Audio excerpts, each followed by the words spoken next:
What happens when a young lad has to choose between football and dancing? On this episode of the MarshyCast, I'm joined by Kai Widdrington from Strictly Come Dancing to talk about his brand new Kai Evolution tour. We chat about how he eventually chose dance over football, what's changed in this year's show while still keeping some fans' favourites, and what it's really like working behind the scenes on Strictly. Plus, Kai reflects on being at Wembley with his dad and brother watching Aldershot Town win the FA Trophy, and the family rivalry with Southampton and Portsmouth loyalties split right down the middle. It's Paul Marsh, and I'm delighted to say that I've been joined again by Kai Widdrington. Kai, how are you, sir? I'm very well, Paul. Very, very well. Happy to be back on. We had such a good chat last year, so I'm excited for this one again. Well, thank you for lying. I do appreciate it. You're contractually obliged to be here. I know the score. Absolutely not. We had a great chat last time. I really enjoyed our conversation. Well, so you were down in Fareham last time. You're bringing Evolution back to Fareham Live Sunday, July the 12th. For anybody that hasn't seen it, what can they expect? Well, it's basically a story of my life through dance, as you know, from where I started to where I am today, from a young lad from Southampton, how I got to where I am today, having a dad who was a Premier League football player, trying to follow in his footsteps, and somehow managed to end up as a ballroom dancer, with a bit of everything in between, a bit of tongue in cheek, a bit of this, a bit of that, talking to the audience, taking them on a bit of a journey, and all of the stuff that you kind of see on Strictly, but how I would do it myself on stage. And I'm excited to bring the show back. It was a very successful tour last year. And, as Anthony Joshua once said when he won the World Heavyweight Championship for the second time, the first time was so nice, we're going to have to do it twice. I like it. Do you know what? I was talking to a friend of mine earlier, and I was saying that I was going to be speaking to you again, and I was saying about who your dad was and everything else like that. And they said, was he not a little bit disappointed, obviously coming from a footballer, manly kind of thing, with the son going on to be a dancer? Was he not a little bit disappointed? And I didn't want to kind of bring the conversation down to get quite heavy and very deep immediately. But is that something? No, not to say that obviously I've seen you with your dad and your brother and everything, and I know there's immense amounts of love there. But was there ever anything like that? No, not really. It was more just, when I said to him, Dad, I want to be a dancer. It basically came about where Southampton offered me a contract to play for them. Before I was on trial at Portsmouth, and Southampton offered me a contract to play for them until I was 16 at the age of 12, and I had the British champion that wanted to dance with me. So I basically had to make a decision, because when you're a kid, you play football on a Sunday and dance competitions are on a Sunday. So I couldn't do both really, and I knew one of them was going to be my career. I can't imagine there were many 12-year-olds that would make that choice. No, I don't think so. I think, looking back now, 18 years later, it was a very mature decision, really. Yeah, And, the old man was basically what he said was, are you sure you want to do this? Like, is it what you want to do? And if it is, then I'll support you 100%. And in fairness to him, he really did. He drove me up and down the country, Blackpool, Birmingham, here, there and everywhere. And, he really made it work for me. And, I'm forever grateful to him and my mum for, committing effectively to my dancing. Did that put the end to your football career? Because obviously if you did have an injury on a Sunday morning or, the five-a-side or whatever, that's going to really affect your dancing. So did that literally just put a stop to that completely? It did, yeah. I mean, the most amount of football I played really was at school when I was, playing for school and, for Toynbee in Southampton, amongst like inter-schools and stuff like that. But, I was still doing my athletics. I was still doing swimming. I was a very sporty kid in general. So, I tried to keep it up as much as I could. But, it wasn't so much about the injury. Maybe it is more now. I'm more into my golf now.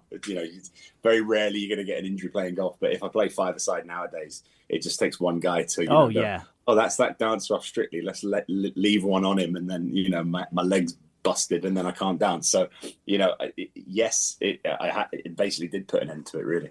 Yeah, so the fact that I've got no cartilage in my knees due to football is the reason that I can't dance, basically.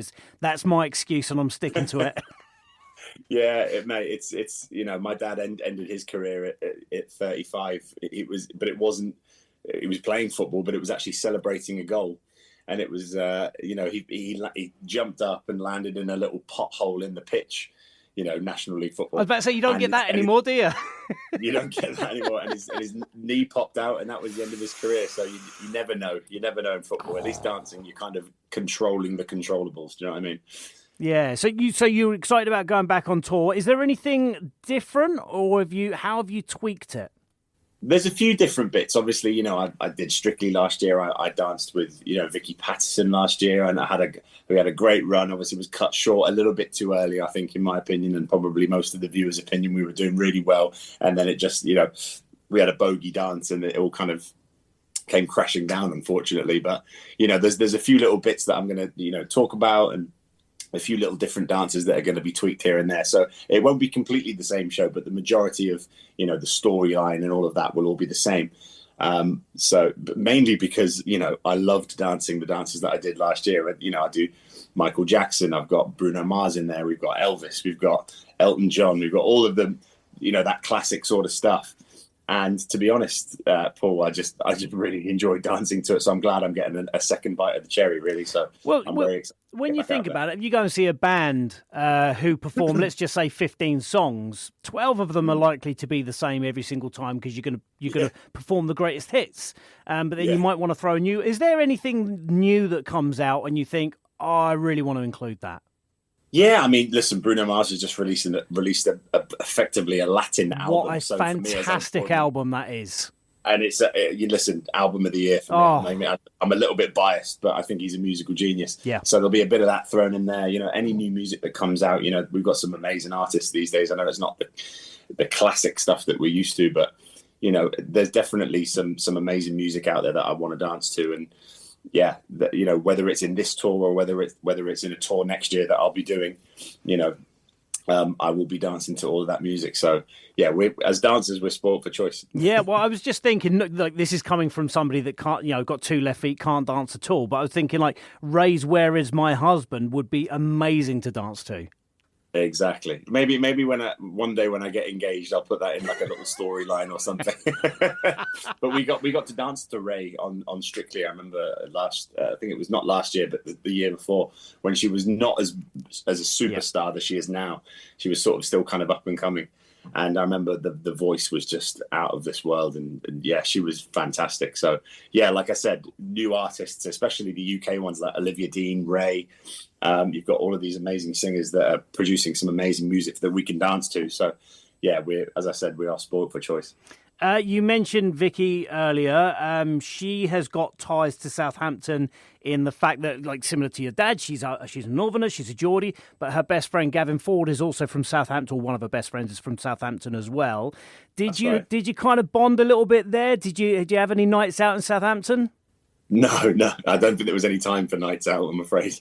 It was very much dancing and then go home. So, obviously we bonded on the Geordie connection. My granddad's obviously Geordie. My dad's from Newcastle as well. And yeah, they got to meet them and it was nice, and we went back to Newcastle on the live tour. So that was nice as well. So yeah, it was a great partnership. It was just a shame that it got cut short. But yeah, we got on really, really well and we had a really good laugh. Now, Strictly always looks really, really glamorous on TV. That's literally its job. What's the part that the viewers never see? Because we do see a little bit of the rehearsals, but is it, just the exhaustion, chaotic, emotional, or is it all three of those just with sequins sewn in? I mean, yeah, I think you put it pretty well, to be honest. It is all of those things. It's hard, like I always kind of, try and put myself in the celeb's position, in that, if I was to, for example, sing or do something out of my comfort zone live in front of the nation every single Saturday with 4 days preparation, I'd be absolutely bricking it. So I completely understand how they feel. The flip side is I'm the teacher, so I'm the one that has to mentor them and get them geared up and make sure they're all prepared for the weekend. And I'd like to think I do a pretty good job of that. But it's hard. We're training minimum 6 to 8 hours a day. Their bodies aren't conditioned for dancing. Vicky never danced before. She famously said, she's never not danced sober. So, that was the line that came into me. Some people get people that have been in the West End, which is great. And I got Vicky, who had never danced before. And to be honest, that's kind of the best thing to get, because they're a blank canvas. I was just about to say that with someone that has done dancing before, you're almost having them unlearn some bits and pieces. Whereas if you got a black canvas, you're literally moulding something. Exactly, and then it really is quite literally a product of my teaching, which I'm very proud of. All of my partners have been like that. From Angela Rippon to AJ Adudu. Angela did ballet when she was 16, but she was 78 when she did Strictly. So I don't think that really counts as dance. Probably experience. not. No. So it's a very rewarding process for us pros, especially when even though the week before we got knocked out, we got 39 out of 40 from the judges. It was only Craig that didn't give us the 10. So I'm very proud of what we achieved last year, even though it was cut short. So it's for us pros, it's as rewarding as it is for the celebs, I think. Let's talk about some really important stuff. The last time we spoke, you were just about to head to Wembley with your dad, FA Trophy with Aldershot. They won comfortably. How was that day? It was honestly, I think, the best day in our family's life. I think that will live on for generations in our family. It was quite literally the best day ever. Like obviously I'm a fan that effectively on the day, I was there with my missus, with my family, with all the dad's family. And, my brother gave me his shirt that he wore in the semi-final to wear on the day. So I had, Widdrington on the back, and it was just the best day ever. And, my brother played in the game, played 90 minutes, watching them walk out of the tunnel in Wembley. I mean, I think I said to you last night, it's the first time ever in history that a father and son have won at Wembley on the same day as part of the same team ever. You had people like their father did it in the FA Cup 20 years before their son did it, but never on the same day like that. So I'd be gobsmacked, especially in our lifetime, if that'll ever be matched and done again. And it was just the best day ever. It happened so quickly as well. It was like, boom, I watched them walk out and then they'd won. And then I was at home. It was in a flash, but we've got, luckily, in our modern day, we've got video evidence to watch it back. And it's a memory that will live on forever for sure. Now, let's talk other football. Do you enjoy the derbies? Do you dread the derbies when Portsmouth and Southampton do play each other? How do you feel about that? What goes through your head? Well, I love it because it's what football's all about. You want to see the rivals going head to head. You want to see the West Ham Millwalls, the Manchester Cities, Manchester Uniteds, or Liverpool, or whoever the rivals are, Liverpool, Everton. You want to see those derbies because it brings out the best sometimes the worst in the fans, but like majority of the time, it's a healthy rivalry, and all we ever do is rip shreds out of Portsmouth and Southampton, rip shreds out of each other. So it's kind of nice to have put them head to head and see what happens. A bit like boxing, you put the best against the best, or the rivals against the rivals, and you have a good old tear up, and that's what we love to see. At the end of the day, it's a competition, it's a competitive sport, and it makes good viewing for us fans to watch. I always think it's a little bit more special when they don't play each other all the time. Obviously, Pompey and Southampton played each other literally a handful of times over the last 10, 15 years, whatever it's been. Whereas, you got your Celtic and Rangers that play each other 4 or 5 times a year. Now, I know you got the religion up there, so it's a little bit different. But when other teams play, it loses a little bit, I feel. When you play each other only once every few years, it adds a little bit of spiciness to it. Definitely. I mean, the funny thing is my brother's a Portsmouth supporter because he was there since he was 6. Yeah. He was 16. So, he's like, play up Pompey, this, that, the other. And I'm like, up the Saints and all that. So what's Derby Day like with you guys? It's good. I mean, 90% of the time I'm away on tour or doing something related to my job. So I'm never actually at the game. It's very rare that I actually get to go and watch Saints. The last time I watched Saints was when Saints got promoted to the Premier League against Leeds at Wembley. Oh, wow.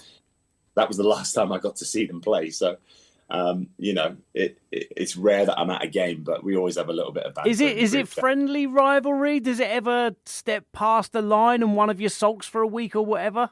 I think because he's a player, he's not like a die-hard fan. Like, right, okay. Obviously, a loose Southampton fan because obviously he played for them as well, and he wants to do well and all that. So it's healthy rivalry.